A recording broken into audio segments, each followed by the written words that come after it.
Guys, what is up? Welcome to another episode of Maximilian Must Know. This is our second Scent Safari episode. In these episodes, I reach out to a brand, ask them to send me samples, and then talk about the brand and the samples they send me. It's exploring the fragrance industry.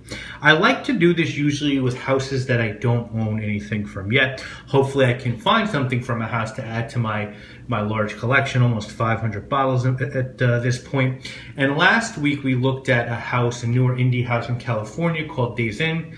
And this week it's Memo Paris. Next week we'll be doing Martine McAuliffe, and I have some more lined up for you guys after that. Why did I pick Memo? Memo, at least in New York City and on the online fragrance community, is generating quite the buzz. In New York City, Bergdorf has this line, and online I know that Lucky Scent is stocking it as well. So I reached out to Memo, asked them for some samples, and I gotta be honest, someone actually dropped off a beautiful Memo bag with my doorman, and I was really excited to see what was in it. And it was this wonderful press guide on the brand and a bunch of samples from their different lines. So I picked 4 that I thought would be really interesting, and we're going to look at those 4 for the first time, me ever smelling them right now on camera, and we're going to get my reactions. Before we do that, a little bit of background on Memo. The founders of this house, John Malloy and Clara Malloy, met on a ski lift in 2005. They started seeing each other, but they were also able to start Memo together in 2007. And the goal of the house was to sort of take a destination and bottle it. John Malloy grew up in the Irish countryside, so they have a scent called Irish Leather, and Clara is from a place called Andalusia, which is an autonomous region in Spain. The name Memo comes from Clara's memories around parts of the world. Their brand really started to take shape when Clara met Eleanor Massenet, who of course is a world-renowned perfumer with IFF. She's done some of my favorite fragrances of all time, including Antidote by Victor and Rolf, so I have tremendous respect for her. She also did Jazz Club by Mason Martin Margiela, which I also love. Wild for Yope, and Intuition for Men by Estee Lauder. She's really worked with this brand to make a unique number of fragrances, and at least, as I said, the United States, they've generated a lot of hype really quickly, and they recently announced a newer scent called African Leather, which hopefully will be coming out here soon. So we're going to go through 4 fragrances for the first time on camera. The first one I picked was Sundance. Now, Sundance was released in 2007, and the notes on it are pear, bergamot, and lemon at the top, tuberose, iris, pimento, and tiara flower in the middle, sandalwood, tonka bean, and musk in the base. I don't know if this one is yet available in the US, so I really don't know where you can get it. As far as this one goes, I sprayed all these on my arms about 10 minutes ago and just refreshed. This is really nice. This is juicy pear and bergamot with a nice lemon hit. And what I get very prominently also are some white florals. The tuberose is there, you get the iris, and the iris and the pimento with the pear is just a really awesome accord. It's a summery, warm weather scent, but it has some density. Those white florals really aren't transparent, they're dense. It's sort of like a spiced pear cocktail with like a white flower petal dropped in. I don't know as a guy if I'd wear this. I might actually, I'm not sure. I definitely could see this being unisex. I think it's a little bit more feminine, and the quality is just through the roof. The pear is really juicy and authentic. That cinnamon and pimento.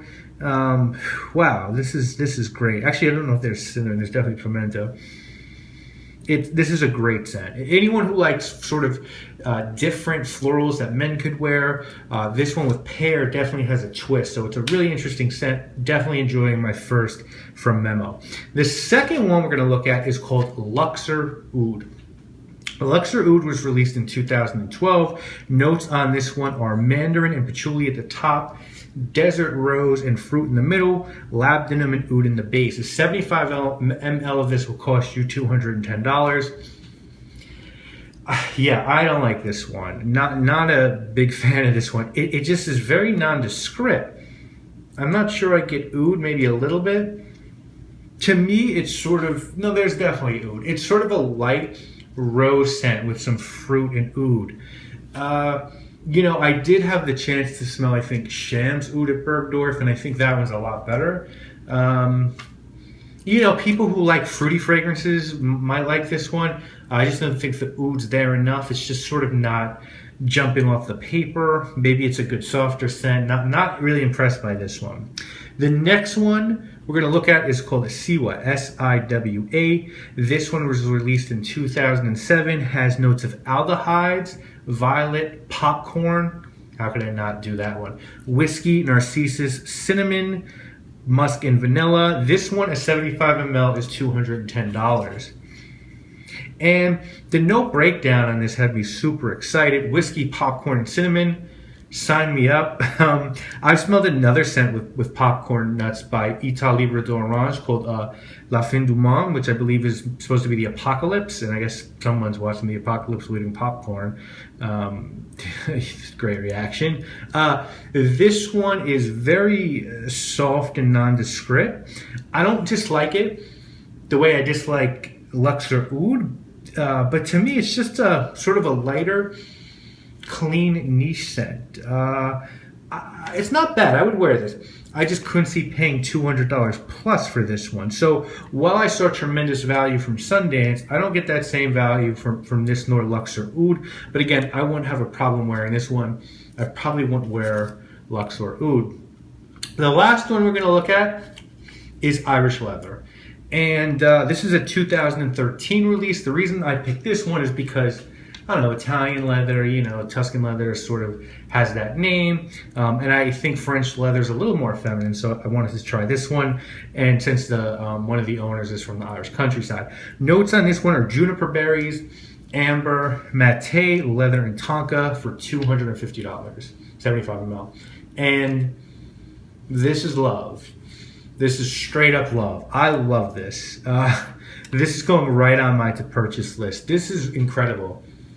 It's sort of this green, grassy suede scent with a bitterness to it. I'm really surprised there's no galbanum listed in this one. But you get this beautiful spice, like a clean spice, almost like a crisp gin from the juniper. And then you get the tonka as it starts to dry down. And the tonka makes this really smooth. Definitely more suede than leather. Really green, really fresh, really crisp. This is beautiful.